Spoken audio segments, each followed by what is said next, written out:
शायद पूरी दुनिया में ऐसे शिव भक्त शायद ही मिलेंगे जो पूरी रात से कांपती हुई ठंड में बाबा का इंतजार करते हो, भोलेनाथ जी का इंतजार। शायद पूरी दुनिया में,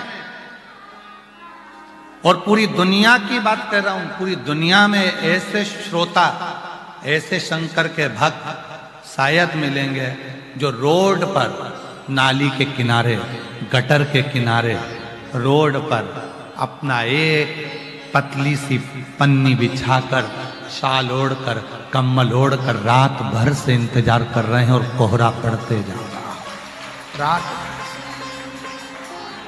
शायद।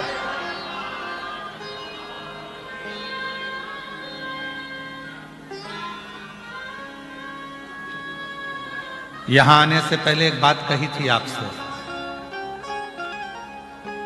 कल्पवासी 1 महीने तक कल्पवास करते हैं, सत्संग करते हैं, भजन करते हैं और पुण्य कमाकर लेकर जाते हैं। 1 महीने तक सत्संग भजन कर कर पुण्य कमाकर लेकर जाते हैं। यहां आने से पहले कहा था कल्पवासी 1 महीने तक भजन तप कल्पवास करते हैं, और आपको और हमको केवल 5 दिन कल्पवास करने का मौका मिला है, और वो कल्पवास से हम भी पुण्य कमा कर लेकर जाए, हम भी पुण्य लेकर।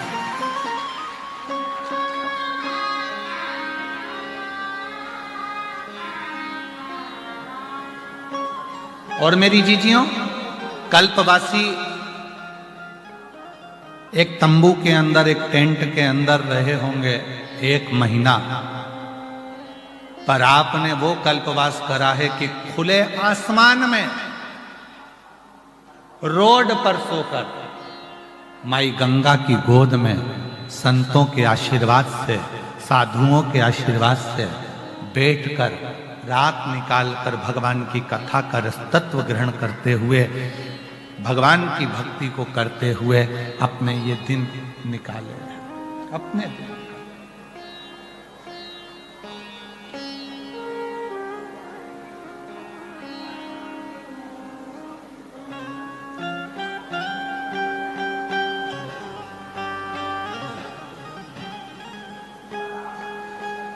उसका इंतजार आपने करा है, तो वो देव अधिदेव महादेव भी आपको ज्यादा इंतजार नहीं कराने देगा, आपकी खुशियां आपकी झोली में जरूर है।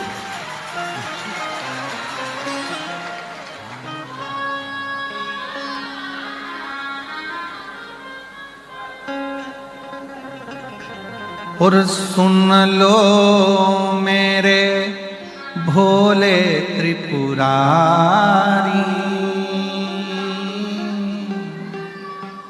हे मेरे शंभु, हे मेरे त्रिकालदर्शी, हे मेरे कैलाशी, हे मेरे अविनाशी, हे मेरे शंकर, हे मेरे शिव, हे मेरे ओघड़दानी, हे मेरे शंभु, हे मेरे शंकर। या आपकी कृपा से कुछ हमें जो श्वास मिली है, वो श्वास आज कृतार्थ हो गई, जो हमने गंगा जी के तट पर, त्रिवेणी के तट पर बैठकर, त्रिवेणी के घाट पर बैठकर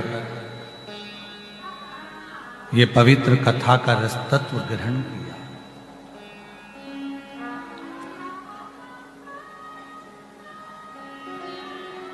और मेरी टूटे ना भजन की लड़ी, भोले जी मैं तो कब से खड़ी, मेरी टूटे ना भजन की लड़ी, भोले जी मैं तो कब से खड़ी। बाबा तेरे दरवाजे पर मैं कितनी देर से प्रतीक्षा कर रही हूँ, कब से इंतजार कर रही हूँ, कब से बाट जो रही हूँ, कब से इंतजार कर रही हूँ। तेरी कृपा, तेरी करुणा, तेरी दया जरूर होगी, ये निश्चित है, और होगी। जब माता अंजना जी के गर्भ से संतान नहीं हुई, सालों निकल गए, माता अंजना जी के गर्भ से संतान उत्पन्न नहीं, दुखी हो गई। कहां जाऊं,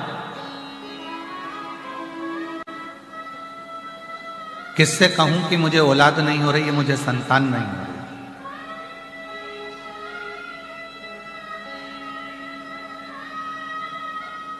किससे जाकर मैं निवेदन करूं कि मेरे घर में संतान का सुख नहीं।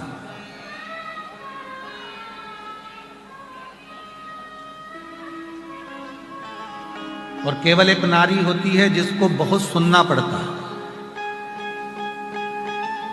संतान नहीं होती है तो लोग पुरुष को नहीं कहते हैं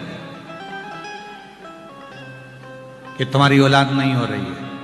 संतान नहीं होती है तो लोग स्त्री को कहते हैं कि इसको औलाद नहीं हो रही है, संतान नहीं हो रही है, ये गर्भ से नहीं है, इसकी औलाद नहीं हो रही है, संतान नहीं हो रही है। अपशब्द भी अगर कहे जाते हैं तो केवल स्त्री को कहे जाते हैं।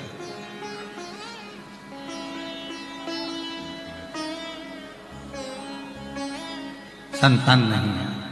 अंजना माता को बारंबार, मां अंजना जी से बारंबार कहा जाता है, बार बार कहते हैं कि तुम्हें संतान का सुख नहीं है, तुम्हें संतान नहीं है, तुम्हें संतान नहीं है, तुम्हें औलाद नहीं है, संतान नहीं है। थक गई मां, अंजना माता सुन सुन के थक गई कि मुझे औलाद नहीं, मुझे संतान नहीं, मुझे संतान का सुख नहीं। तब मां अंजना केसरी बाबा से बोली कि मेरे घर में औलाद नहीं होती है, संतान नहीं होती है, अब मैं किसको जाकर करूं, किससे निवेदन करूं, किससे प्रार्थना करूं। तो केसरी बाबा ने कहा, एक बेटी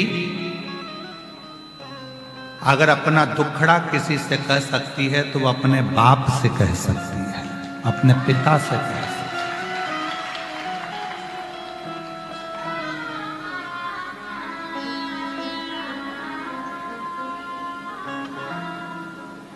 दो पिता हैं, एक ने जन्म दिया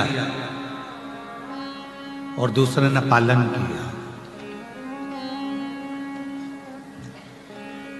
एक पिता अपना पिता, दूसरा वो परम पिता, दूसरा है वो परम पिता, वो देव अधिदेव महादेव भगवान शिव, वो घड़धानी शंभू त्रिकालदर्शी कैलाशी अविनाशी शंकर, वो भी पिता। और मेरी जीजियों, आप बाहर की आवाज बढ़ा रहे हो, अंदर की आवाज नहीं बढ़ रही है। मेरी जीजियों, अपने दुखड़े को अगर कहना है तो एक बार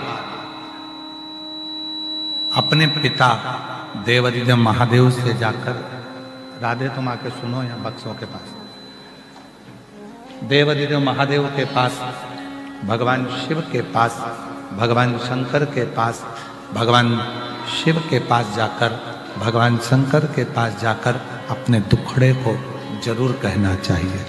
भगवान शिव से अपना दुखड़ा जरूर सुनाना चाहिए, जरूर।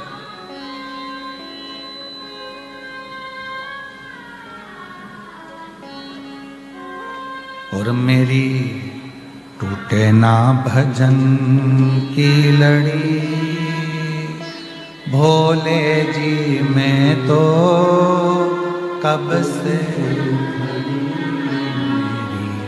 टूटे ना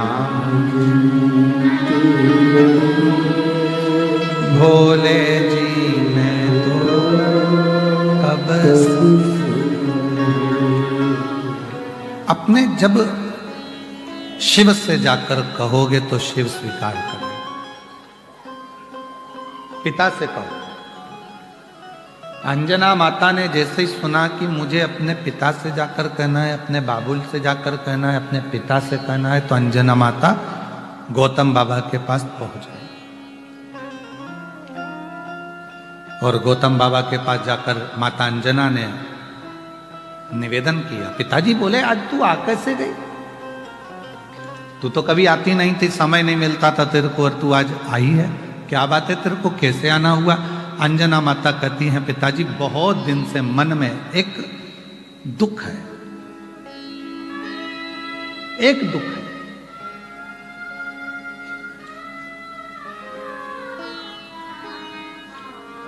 पिता जान गए। पिताजी ने कहा, तू अपने मुख से मत कह कि तेरे को क्या दुख है। जब तू आई ना, मैं समझ गया हूं तेरा दुख क्या है। तेरी गोदी में लाल नहीं है, संतान नहीं है, यही दुख है ना। पिता परमात्मा दोनों एक ऐसे होते हैं जो बेटी का चेहरा देखकर पहचान जाते हैं कि इसको तकलीफ क्या चल रही है, इसको दुख क्या चल रहा है, इसको कष्ट क्या है, इसको तकलीफ क्या है।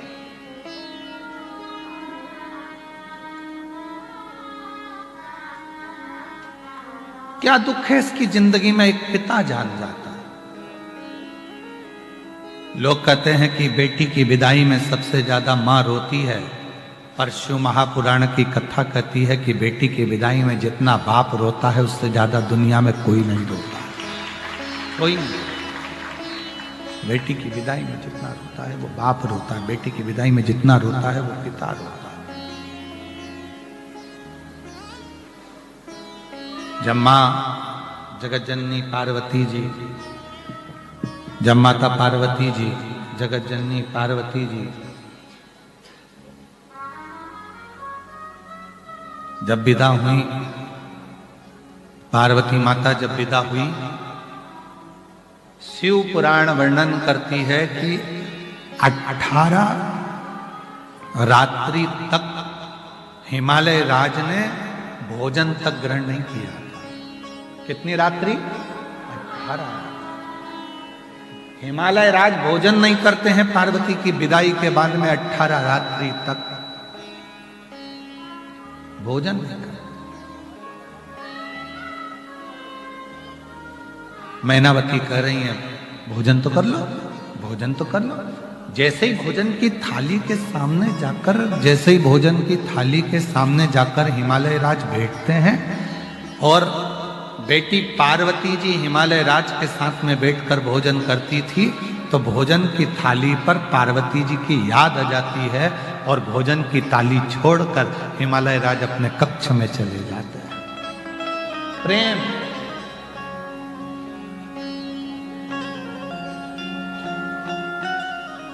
स्नेह, वात्सल्यता, करुणता चले गए। 18 रात्रि निकल गई, हिमालय राज ने भोजन नहीं किया।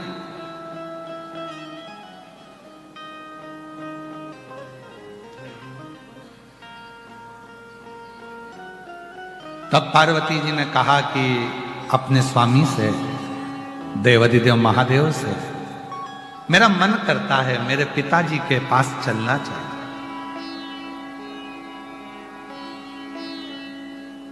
मेरे पिता के घर चलना चाहिए। जिन्होंने कन्यादान करा है उस पिता की देहली सूनी हो गई हो। शिव जी कहने लगे, चलो मैं तुमको तुम्हारे पिता से मिला कर लाता हूं। ले गए, और ससुराल का सुख जो मिलना शंकर जी को प्रारंभ हुआ, 1 महीना नहीं हिले। शंकर जी ससुराल में इतना माल पाए, 1 महीना। दुनिया के लोग कहते हैं सावन का महीना काय का होता है, तो कहा शिव जी की आराधना का। तो सबसे पहले शंकर जी की आराधना सावन के महीने में किसने करी थी? तो कहा पार्वती जी ने करी थी। पार्वती ने करी वो ठीक है, पर उसके बाद फिर किसने करी?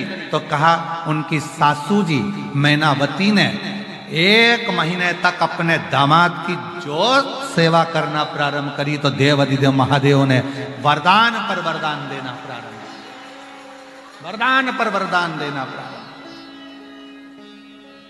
खूब वरदान दिया, खूब।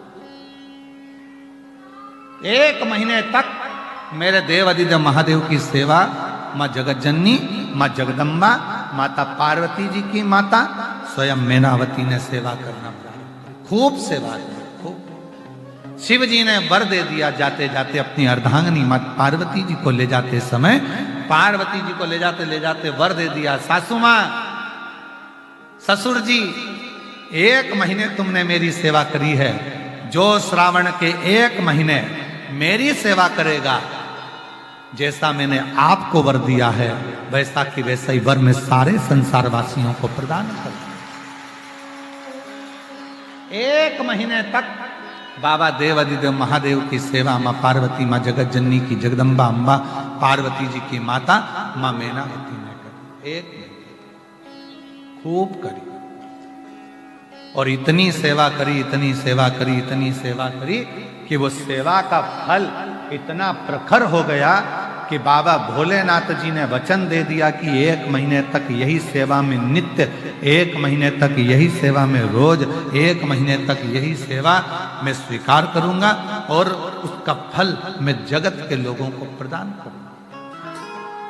बेटी का मुख देखकर पिता सुखी हो जाता।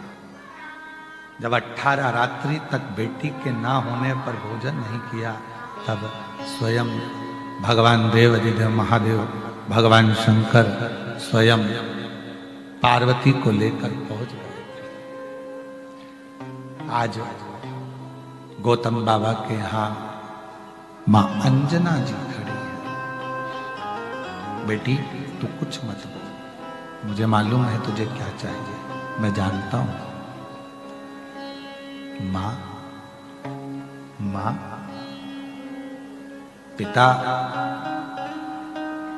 बेटी की दशा को जानते हैं, इसलिए आप लोगों से निवेदन है कि शिव जी को अपना पिता मानना। क्या मानना है? पिता।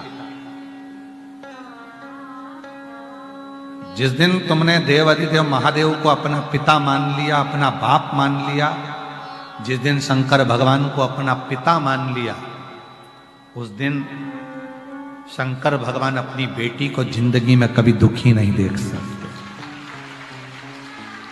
दुखी नहीं देख सकते।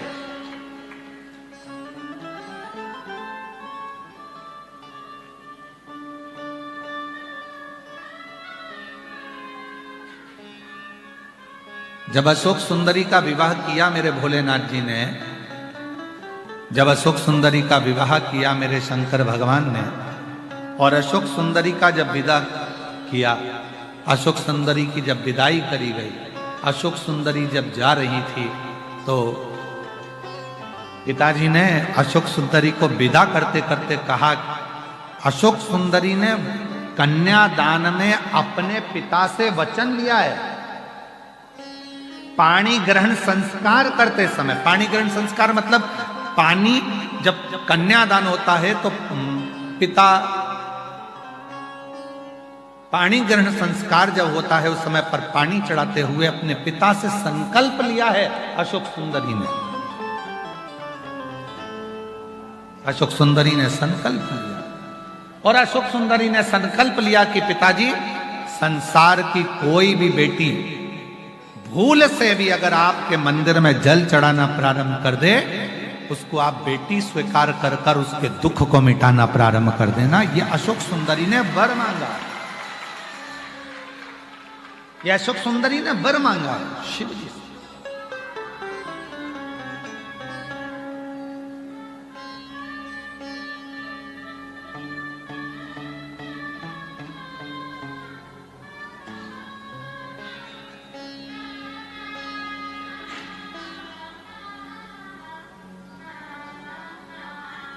कभी योग लगेगा तो एक बार अशोक सुंदरी का ब्याह अवश्य श्रवण करना। मां अशोक सुंदरी की जो शादी भगवान देव अधिदेव महादेव ने करी, और अशोक सुंदरी का जो बचपन निकला, और अशोक सुंदरी की जो युवानी अवस्था आई, और अवस्था आने के बाद अशोक सुंदरी के घर में जो संतानें हुई, उन संतानों का जो सुख हुआ, और भगवान देव अधिदेव महादेव ने जो जो क्रम किया, वो सारा अशोक सुंदरी के विवाह प्रसंग में सुनिएगा।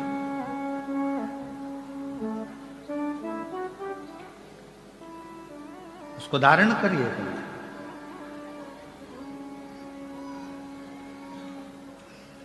शिव कथा कर रही है, भगवान देवादिदेव महादेव का चरित्र कह रहा है, शंकर भगवान का पवित्र प्रसंग कह रहा है, शिव तत्व कह रहा है, भगवान शंकर का पवित्र चरित्र वर्णन कर रहा है। वचन दिया, आप सब भगवान शंकर को अपना पिता मानना, शिव जी को अपना पिता मानना। और जब भगवान शंकर को आप अपना पिता मान लोगे तो तुम्हारी जिंदगी का जितना दुख है, तुम्हारी जिंदगी की जितनी तकलीफ है, तुम्हारी जिंदगी के जितनी भी कष्ट है, वो तुम्हारे नहीं रहेंगे, वो देव अधिदेव महादेव के हो जाएंगे, शिव के। तुम्हारा कुछ नहीं रहना।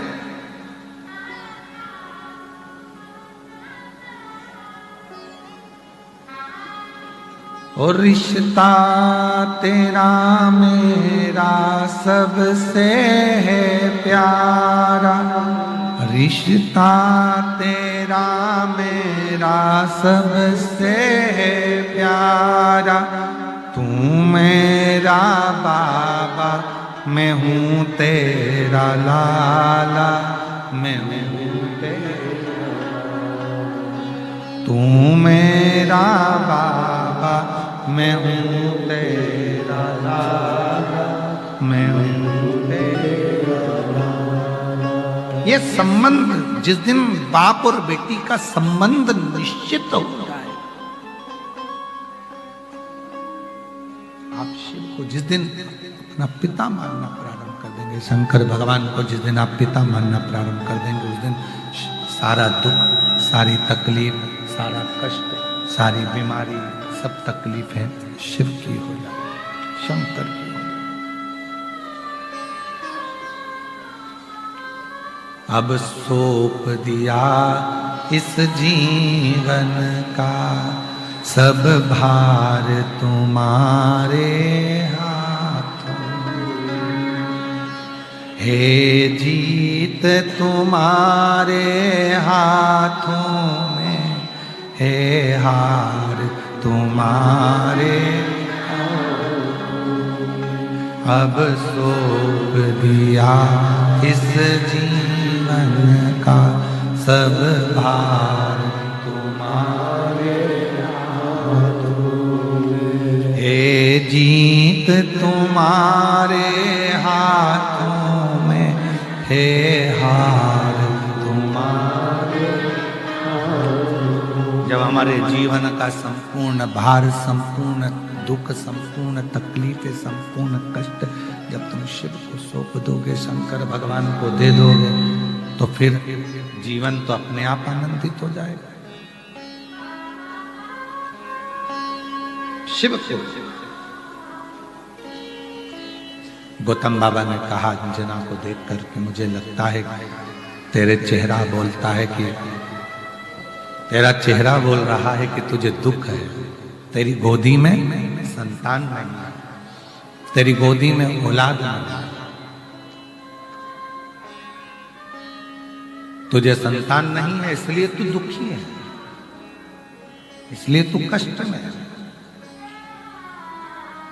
क्या करूं मैं? और एक पिता ने अपनी बेटी को दूसरे पिता का हाथ थमाया, एक पिता ने अपनी बेटी को दूसरे पिता का हाथ थमाया। अंदर के प्रेशर नहीं आ रहे हैं स्पीकरों के। एक पिता ने दूसरे पिता का हाथ पकड़ाया, कहा एक काम करो, देव अधिदेव महादेव की आराधना करो, भगवान शंकर की साधना करो, पार्थिव लिंग का पूजन करो।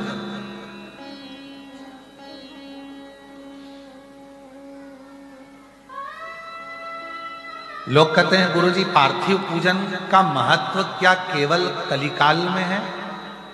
नहीं, सत्ययुग में भी पार्थिव का पूजन होता था। मां पार्वती जी ने पार्थिव लिंग का पूजन करा, मां सती ने पार्थिव लिंग का पूजन करा।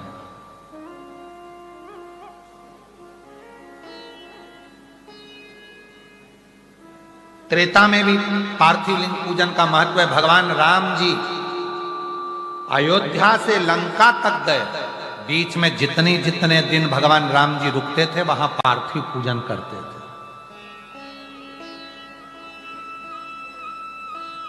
और द्वापर में भगवान कृष्ण पार्थिव पूजन करते थे।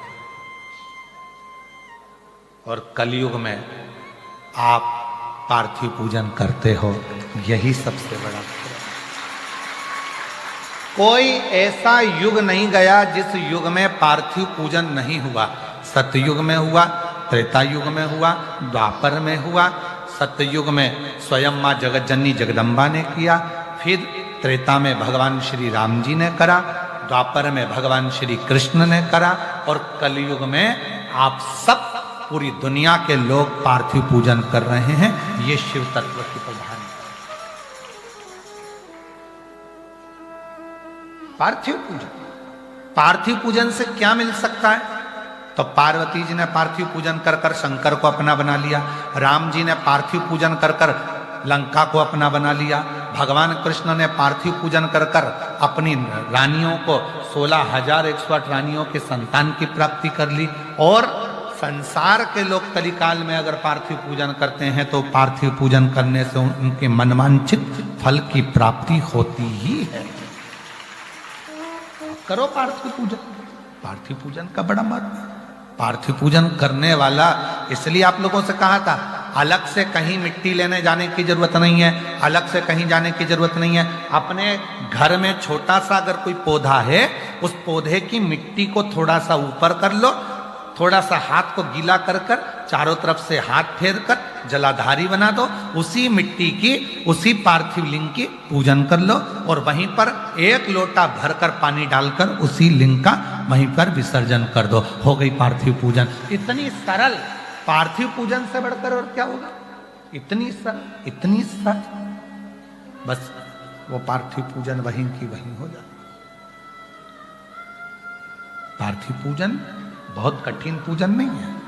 पार्थिव पूजन बड़ी सरलता के साथ, सहजता के साथ। अब कई लोग कहते हैं गुरुजी हमारे पास कोई सामग्री नहीं हो तो मत होने दो। ना हो कोई बात नहीं, नहीं है कोई बात नहीं।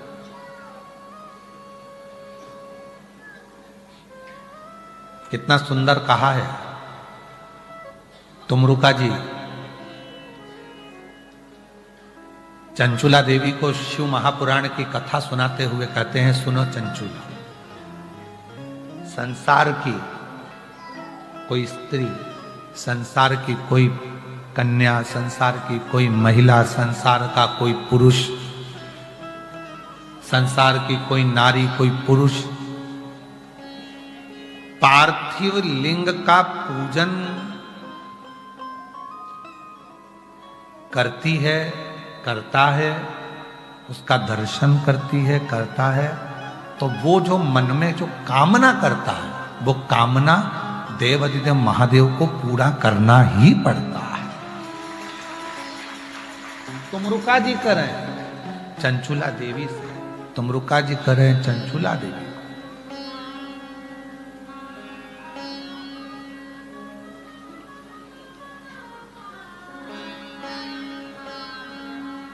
और बालू मिट्टी के बनाए भोलेनाथ, चढ़ाऊं लोटा जल भर के।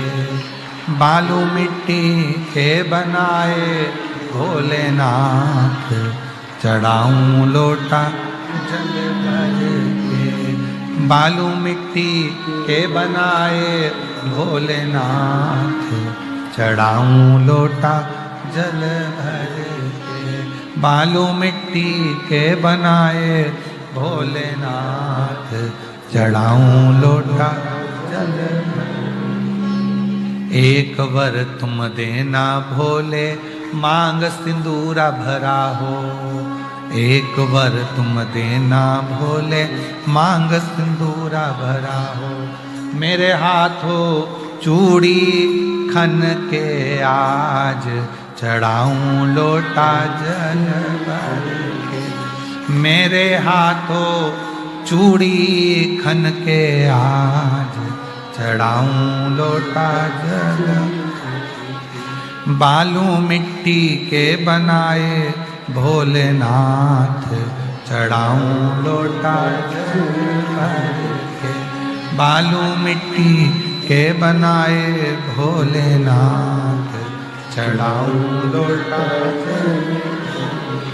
बस ऐसा वर देना, एक वर तुम देना भोले को दी हो लाल। एक वर तुम देना भोले गोदी हो लाल। मेरी गोदी में मेरा लाल हो।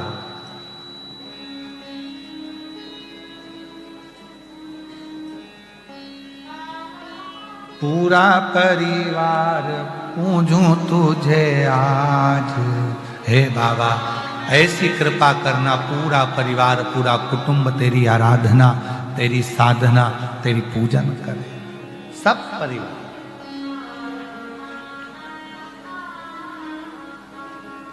पार्थिव पूजन से हम अपने मन की सारी कामनाएं प्राप्त कर सकते। पार्थिव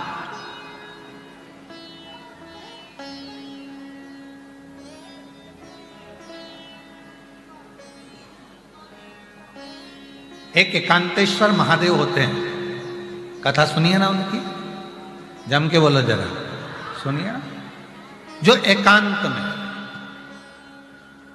कभी तुम गाड़ी से जा रहे हो, 4 व्हीलर गाड़ी से, 2 व्हीलर गाड़ी से जा रहे हो और लंबा रास्ता है, कहीं जा रहे हो और बीच में अगर कहीं तुमको एकांत में पेड़ की छांव हो, नहीं हो, कहीं बाहर एक चौकोर ओटला बना है, शंकर का शिवलिंग रखा है और वहां शिव जी बैठे हैं अकेले, कोई नहीं, खेत में, बावड़ी में, कहीं सरोवर के नद पर, नदी के तट पर, कहीं कुएं के पास में, कहीं बावड़ी के पास में, कहीं वृक्ष की छांव में, कहीं खुले मैदान में, कहीं रोड के किनारे, एकांत में कहीं शंकर भगवान बैठे हैं, एकांतेश्वर महादेव। एकांत, तुम्हारे पास कोई पूजन का सामान नहीं है, तुम्हारे पास कोई सामग्री नहीं है, आसपास के पेड़ों की पत्तियों को तोड़ो, 5-7 पेड़ की पत्तियां तोड़कर बाबा को बड़े प्रेम से अपनी कामना कर कर देवाधिदेव महादेव को, एकांतेश्वर महादेव को चढ़ा दो और अपनी कामना कर कर चले जाओ। बाबा देवाधिदेव महादेव तुम्हारी झोली भरने के लिए तुम्हारे दरवाजे तक पहुंच। एकांतेश्वर महादेव एकांत में। अब कई माताएं कहती, गुरुजी ये कथा सुनने के बाद अब शंकर जी एकांत में मिले कहां? शिव जी तो एकांत में मिलते ही नहीं, हम तो बहुत प्रयास करते, पर अब तो भोले बाबा दिखते ही नहीं एकांत। तो एकांतेश्वर महादेव तो नजर ही नहीं आते, मिलते ही नहीं है, दिखते ही नहीं है। एकांत वो मिलता ही नहीं।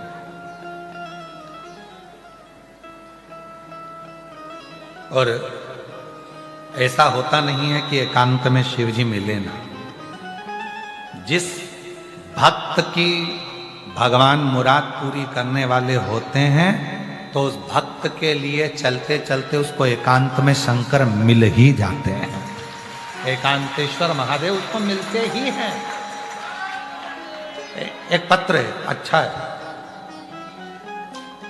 अच्छा पत्र है।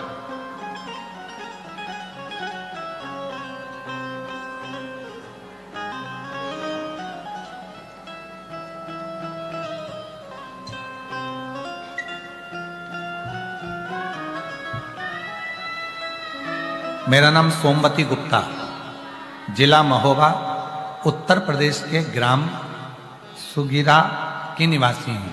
कहीं बैठी हो तो हाथ हिला सकती हैं और अगर बैठी हो तो एक बेलपत्र लेने के लिए आ सकती हैं। एक लोटे जल का और एकांतेश्वर महादेव की पूजन का फल क्या होता है बताना चाहती हूँ। मेरा बेटा सरकारी नौकरी की तैयारी 2019 से कर रहा था। ऐसा कोई एग्जाम मेरे बेटे ने नहीं दिया, सब एग्जाम में बैठता था पर किसी भी एग्जाम को पास नहीं कर पा रहा था। एक दिन मैं उसकी बाइक पर बैठकर जा रही थी और अपने बेटे से कहा कि यहां शंकर जी सामने दिखे हैं मुझे। सियोर वाला बाबा कहता है एकांत में बैठे हैं, चल पूजन कर। बेटा कहता है मां जल नहीं है, सामग्री नहीं है, पत्ती तोड़। चढ़ा और बेटे से मैंने वो पत्तियां चढ़वाकर बाबा से विनय करी, सीहोर गई, कुबरेश्वर धाम पर निवेदन कर कर आई। 20 नवंबर 2024 को बेटे ने एग्जाम दिया। वो एग्जाम देने के बाद भी बेटे का एग्जाम जब क्लियर नहीं हुआ तो बेटे ने कहा मां तू तो कहती थी सीहोर वाला बाबा कहता है एकांतेश्वर महादेव देते हैं, फिर क्यों नहीं दिया? मां ने कहा एक बार फिर एग्जाम दे।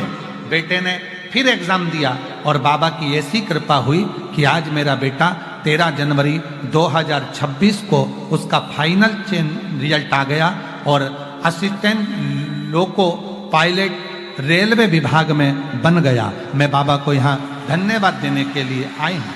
एकांतेश्वर महादेव सुख देते ही हैं, थोड़ा देर लग सकती है, समय लग सकता है, पर एकांतेश्वर महादेव फल जरूर देते हैं। एक पत्र और है, देखिए।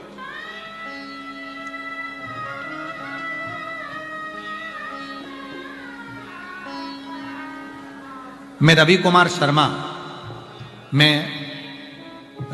शर्मा भागड़ा चौक, ये वाला शायद पढ़ दिया था अमृतसर से, ये वाला पढ़ चुके हैं ना? नहीं पढ़ा है? मैं रवि कुमार शर्मा भागड़ा चौक पुतली बाजार अमृतसर से आया हूं। कहीं बैठे हो तो हाथ हिला सकते हैं। अमृतसर से, पुतली बाजार अमृतसर से आ जाइए, एक बेलपत्र लेकर जाइएगा। बाबा, मैं भोले बाबा का क्या बखान करूं, बड़ा कठिन है। आप कहते हो किसी की फाइल मोटी होती है तो थोड़ी देर लगती है, पर बाबा आप कहते हो फाइल मोटी है, समय लगेगा पर देगा जरूर। आपके बताए उपाय किए। मेरा 2 बेटा है। बड़ा बेटा सेना के अफसर रैंक की तैयारी कर रहा था, पिछले 4-5 वर्ष से कर रहा था, सफल नहीं हो पा रहा था। तब मैंने अपने बेटे से कहा शिव जी की आराधना कर। सीहोर वाला बाबा कहता है मेहनत 4 गुनी कर और बाबा देगा। मेरा बेटा पशुपतिनाथ व्रत, शंकर भगवान की आराधना और सीहोर कुबरेश्वर बाबा की कृपा पाया और ऐसी बाबा ने कृपा कर दी कि आज मेरा बेटा वायुसेना में पायलट फ्लाइंग ऑफिसर के पद पर नियुक्त हो गया। मैं बाबा को यहाँ धन्यवाद देने के लिए आया हूँ। एक पत्र और है, देखिए।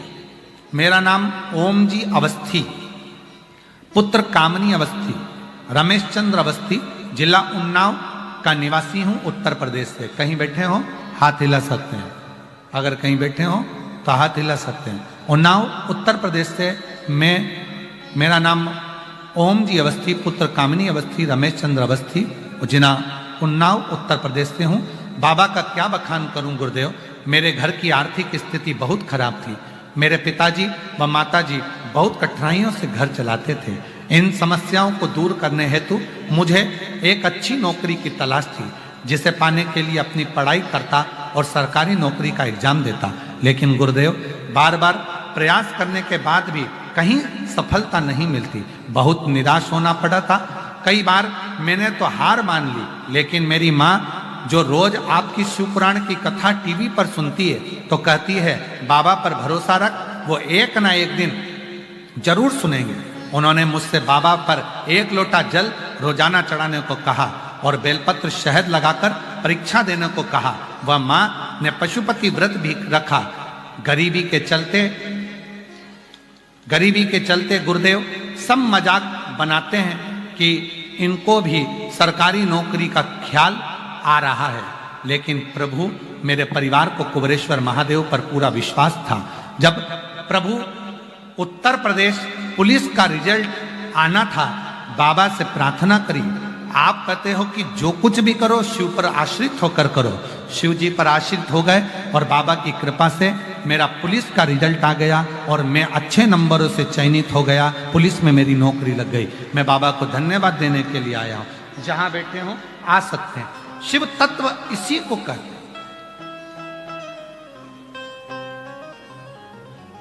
शंकर की उदारता इसी को कहते हैं। शिव नाम इसी और तेरी कृपा बिना न हिले एक भी अणु, लेते हैं श्वास तेरी कृपा से बखान क्या करूं मैं राखों के ढेर का, चपटी भभूत में खजाना कुबेर का। हे गंगाधार मुक्ति द्वार ओंकार तू भोले आयो शरण तिहारी